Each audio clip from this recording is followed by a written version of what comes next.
Not a single person in my family wished me happy birthday yesterday. Something has broken inside me. I, 28 years old, have been very low contact with my mother ever since August of last year. Ever since August of last year, my relationship with my mother has reached a breaking point. After years of enduring her verbal abuse, homophobia, passive-aggressive remarks, cruel insults, and constant belittling, I finally hit my threshold. I could no longer tolerate the emotional toll it was taking on me. What followed was a defining moment that changed everything. It all came to a head when in August, she started screaming at me over the phone. I had finally had enough, and I asked her, politely at first, not to yell at me. I told her I wasn't going to engage in that kind of conversation, but she didn't stop. She only grew louder and angrier, and the words she threw at me felt like daggers. That was it. I had been the one to endure years of humiliation, silence, and pain, and yet she was still the one controlling the narrative. So, I matched her energy and screamed back. The moment I raised my voice, it was as if I had triggered something in her. She hung up on me immediately, cutting me off without another word. But it didn't end there. Within minutes, my phone buzzed with a series of hateful texts from her, each message dripping with venom. She accused me of being disrespectful, of betraying her trust, and said she was foolish enough to ever believe in me. And then, like a final blow, she blocked my number. No explanation, no remorse, just cold, final silence. For months, I tried to move on, to heal from the wounds of her words. But then, out of the blue, she called me again. It was like nothing had ever happened, like she expected everything to go back to normal, as if the shouting match and cruel texts had never existed. She called and I answered, but I was guarded, cordial, but distant. I didn't have the energy to pretend everything was fine. She noticed right away and called me out on it, accusing me of being distant. I wasn't surprised. This was a pattern I had seen my whole life. She never took responsibility for her actions, and I was always the one to make excuses for her behavior, sweeping things under the rug to keep the peace. But not anymore. This time, I held her accountable. I reminded her, as calmly as I could, that she had said some truly horrible things to me the last time we spoke. Of course, she didn't hear me. She didn't want to hear it. Instead, she started shouting over me, not even letting me finish a single sentence. She raised her voice higher, refusing to let me explain myself. It felt like I was speaking to a brick wall.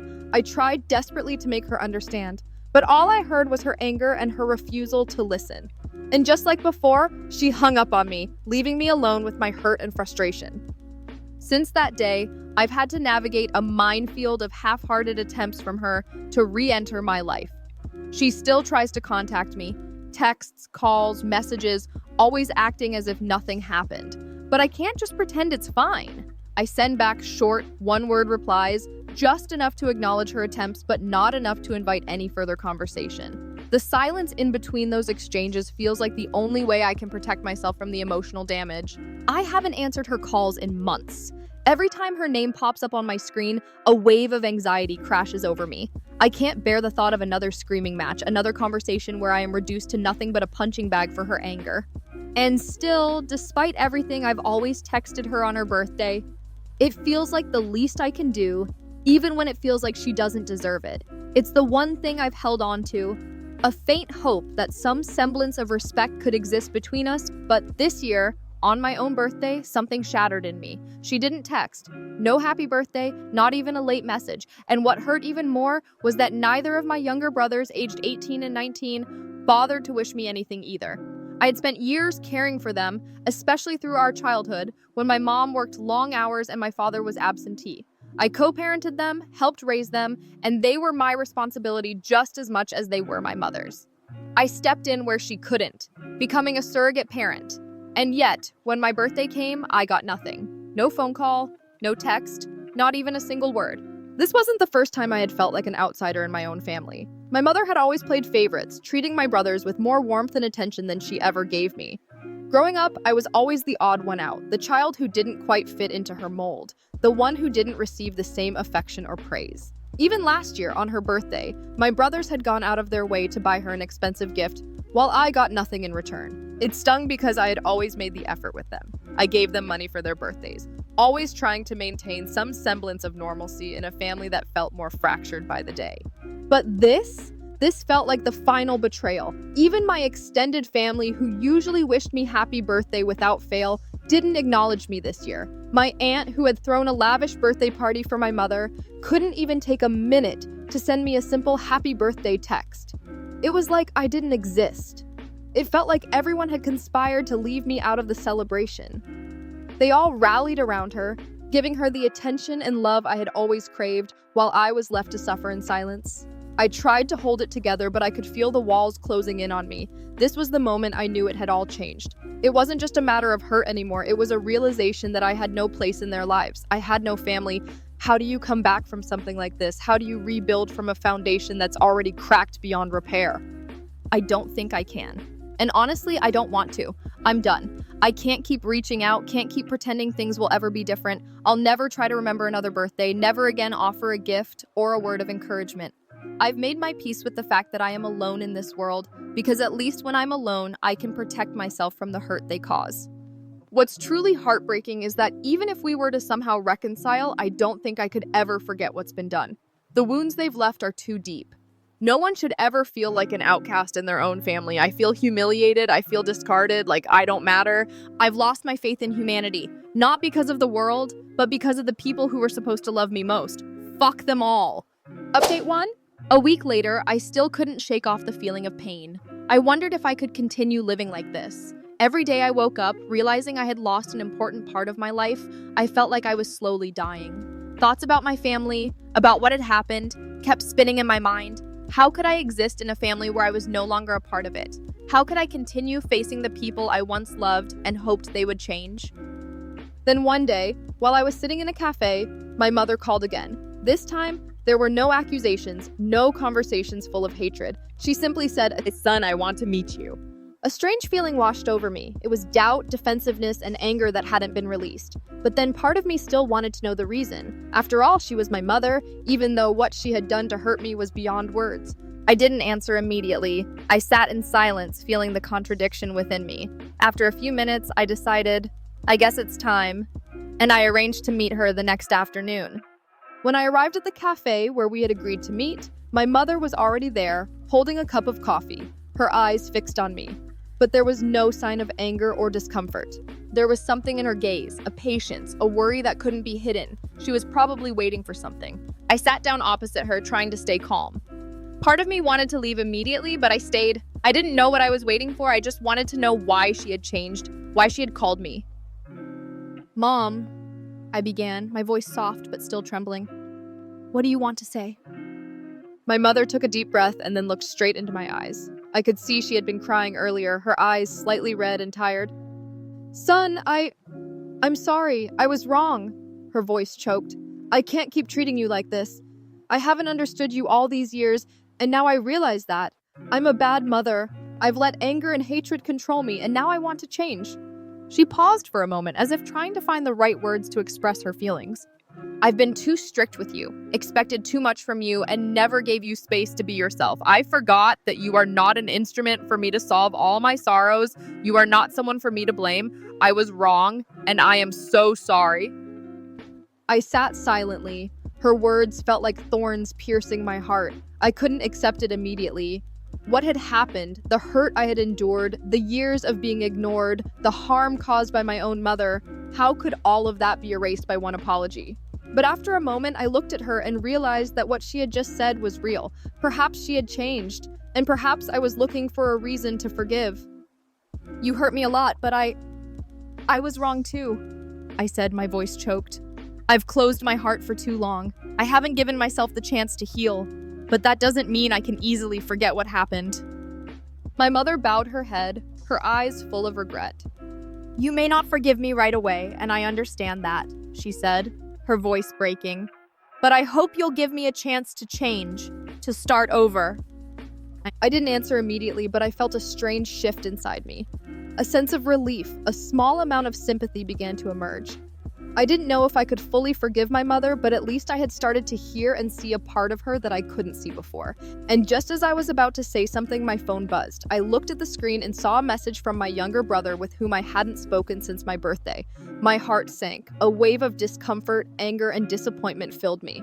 But I looked at my mother, into her eyes, and felt something shift.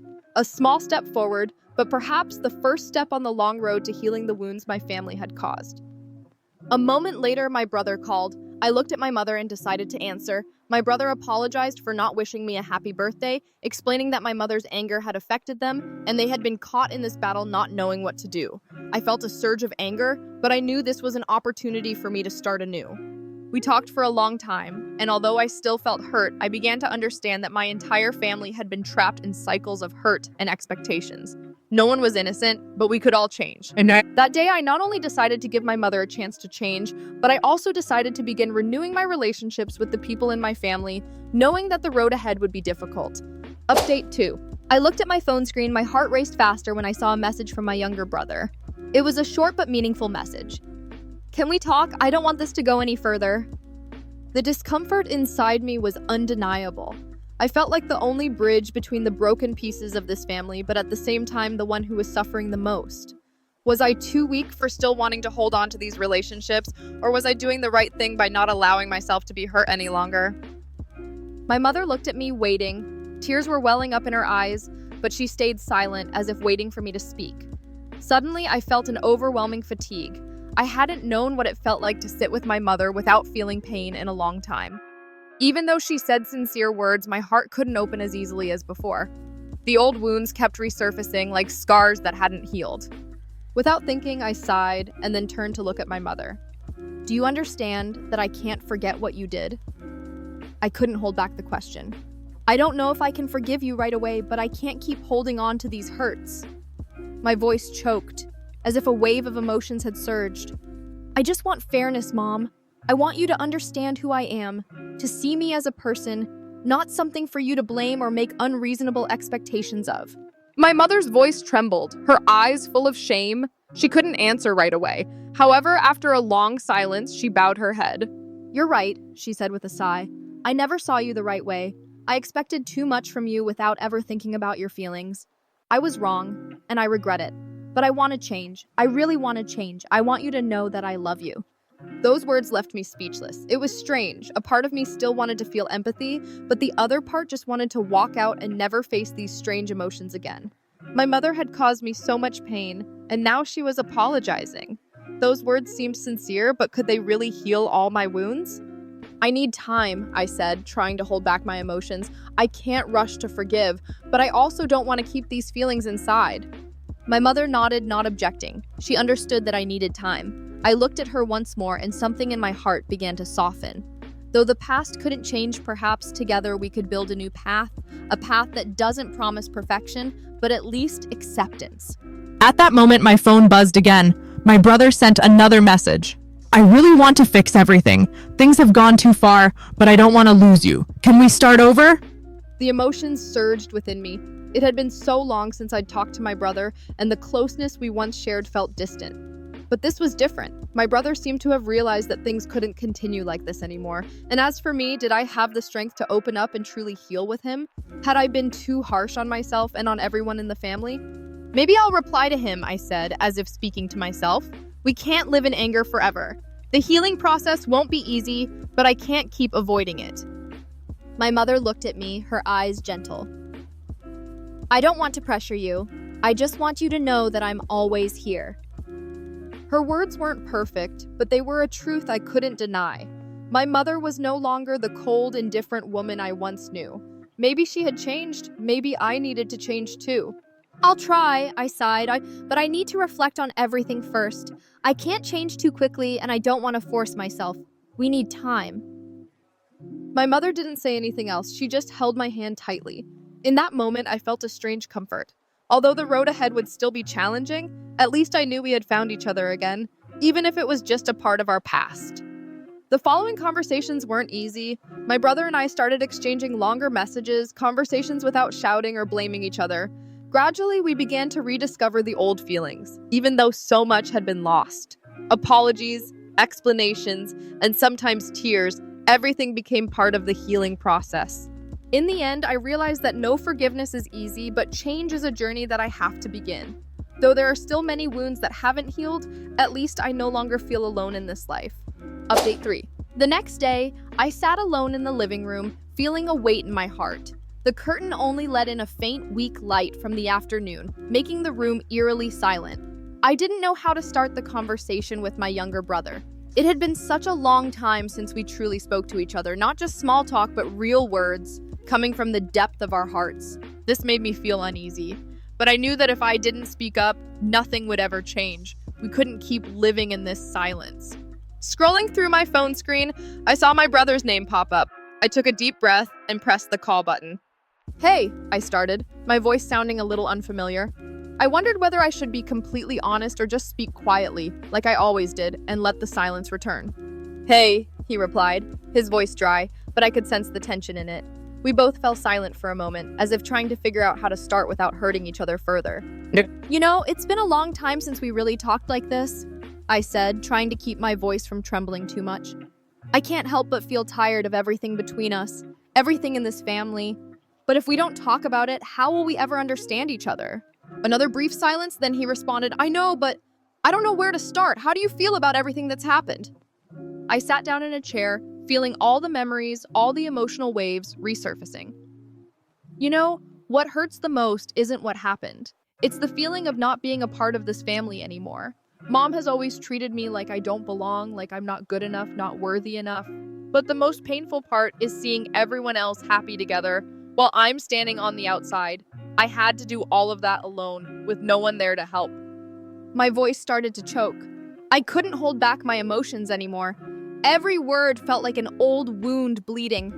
I had to take care of us, had to look after you and him like a mother would, even when Mom wasn't there. I was the one who took on everything. I'm tired. I feel like no one truly cares. No one understands me. My brother didn't say anything right away. A minute passed and I heard him sigh on the other end of the line. I don't know what to say. I feel the same. I just don't know how to change it. We're both stuck in these unspoken feelings and neither of us dares to move forward. I listened quietly, feeling the pain in his words. "I understand, little brother, but maybe we still have a chance to change things. I don't want to keep living in this brokenness. If we don't start somewhere, everything will stay the same." He fell silent for a moment, then sighed. "Do you think we can talk to Mom? Maybe she won't change right away, but if we don't try, how will we ever know?" I looked out the window, watching the lights slowly fade. It felt like the whole world was waiting for an important decision. I'm not sure Mom will change immediately, but I agree. We can try. If we don't try, we'll always be strangers in our own family. "Then I'll call Mom," my brother said, his voice full of determination. "We'll do this together." The feeling inside me was strange. Part of me still felt doubtful, scared, but another part of me felt lighter than ever. At least we had finally been able to speak honestly with each other. "I can't promise everything will be fine right away," I said, "but do you believe we can find each other again?" "Yes," my brother replied, his voice steadier now. "We'll make it. Together." The call ended, and in my heart, a small flame began to flicker. There may be difficult steps ahead, and there may be times we stumble, but at least now I'm no longer alone. Update 4. After the conversation with my younger brother, I felt like a part of me had been lifted. Although things were still not completely resolved, at least we had started down a different path, one without silence, without the unspoken glances and the wounds left untold. In the weeks that followed, my brother and I began to spend more time talking, not about the family conflicts, but about old memories and dreams we had never shared. We started to understand each other better, realizing that even though each of us carried our own pain, we could do something to ease it. As for Mom, after a long period of not talking, I decided to call her, despite my heart still being full of doubts. The conversation went smoothly, without criticism or tension. She said she couldn't change what had happened, but she also didn't want to lose the relationship with me.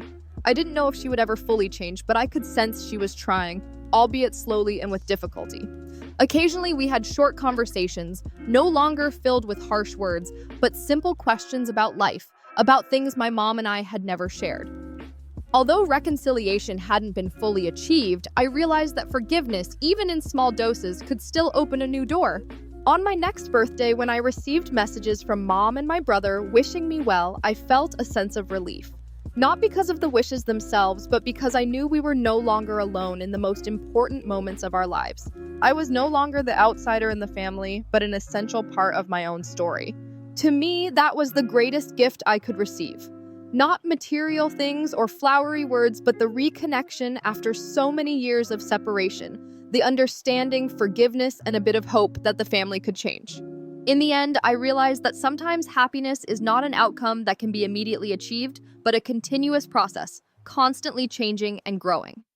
Despite the difficulties, pain, and challenges ahead, I believe my family and I can still find our own way, the path of peace and love. And no matter what happens, I know that I have been able to find myself in the process.